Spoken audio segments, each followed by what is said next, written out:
They had seen miracles. They had tasted manna from heaven. They had walked through parted seas and followed a pillar of fire. But now, in the wilderness, their hearts turned bitter again. "Why have you brought us up out of Egypt to die in the wilderness? There is no bread, there is no water, and we detest this miserable food." Numbers 21:5. God had delivered them, fed them, protected them, but they weren't grateful. They were angry. They despised the very blessing that kept them alive. Without warning, judgment slithered into the camp. Then the Lord sent fiery serpents among the people, and they bit the people, so that many people of Israel died. Verse 6. Not ordinary snakes, these were fiery serpents, venomous, burning, and unstoppable. Panic exploded. People screamed, ran, fell. Venom spread. Skin blistered, bodies dropped. There was no escape, no hiding. God's wrath had taken a terrifying form. The people now saw the horror of their rebellion. They ran to Moses, the same man they just insulted, and begged, "We have sinned, for we have spoken against the Lord and against you. Pray to the Lord that he take away the serpents from us." Verse 7. And Moses did what Moses always did.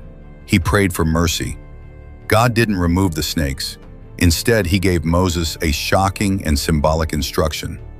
"Make a fiery serpent and set it on a pole, and everyone who is bitten when he sees it shall live." Verse 8. So Moses crafted a bronze serpent and lifted it high.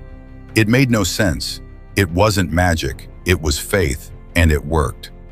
If a serpent bit anyone, he would look at the bronze serpent and live. Verse 9. This is a story about rebellion, judgment, and undeserved mercy. The people sinned and death came swiftly. But God in his compassion provided a way of healing. He didn't remove the snakes. He gave them a solution that required trust. It wasn't about the bronze statue. It was about the act of looking, of believing, of surrendering to God's mercy. Centuries later, Jesus would say, "Just as Moses lifted up the serpent in the wilderness, so the Son of Man must be lifted up, that whoever believes in him may have eternal life."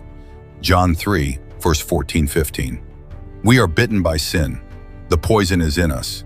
But there is a cross lifted high, and if we look to Jesus, we will live. Don't wait until the venom takes over. Look now, believe now, be healed now.